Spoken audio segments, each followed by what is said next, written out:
look at them and make sure that you can see their body language. So you sit, maybe put the suspect here, and you sit here, and you bring your chair across, that way you can see his body movements. Is he shaking his leg? Is he biting his lip? Does he have these movements that he's making that makes you think, hey, this guy's not being truthful. This guy's nervous. Or this guy's overconfident. He thinks he's smarter than me. He thinks that he's going to come in here and try to beat me at my own game. You know what I mean? And a lot of suspects do that. So what you try to do next is act like you care. You know what I mean? Hey, you know, I don't know what's going on in your life. I don't know what's going on these days. You know, a lot of people have their own story. A lot of people think that just because you're a cop, you have no feelings, you know. So once you start demonstrating little things like asking questions about, hey, how was it growing up? Or, you know, or they have kids. So, hey, how does the kids feel about you being up here or something like that? Hey, we'll try to make this as quick as possible. I know you need to get back to, you know, your life and to your family and stuff like that. So one of the things I like to say is I like to let them know, like, hey, everybody has a story. You know what I mean?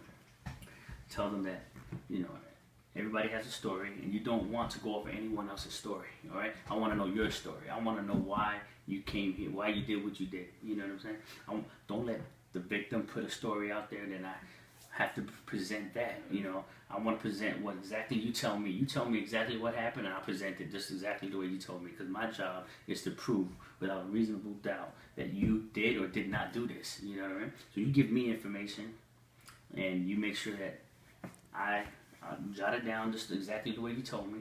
I give it to the prosecutors, and nobody else is putting words in your mouth. The only person that can help them is them. So you make sure you let them know that. Like, hey, the only person that can help you today is you. You know?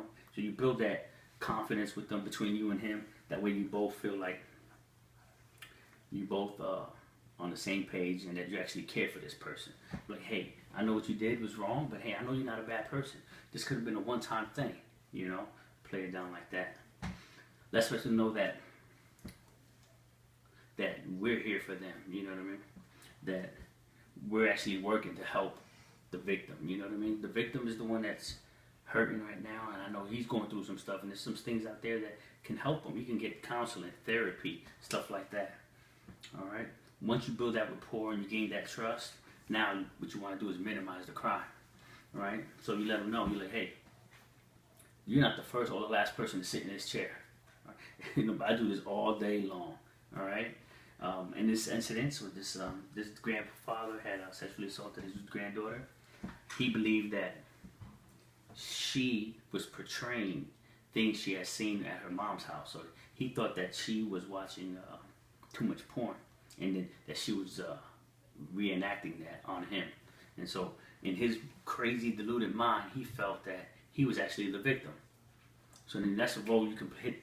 As soon as you see him, wheels turning, and you start bringing things up, like, hey, you know, like I said, you're not the first or the last person to sit in this. You know, maybe you're the victim in this. And he starts thinking, he's like, you know, well, she did come over and she started touching me, you know. And I go, oh, really? You think that's something she learned from watching her mom, or something she learned by you know, on the TV, watching porn and stuff like that? And at this time, he's like, I see the wheels turning. And I was like, hey, if you're a victim in this, let's get this fixed. That way we can get her some help. You know what I mean? Definitely get you some help, right? Let's let the suspect know what they did wasn't actually bad, you know? What you did wasn't bad.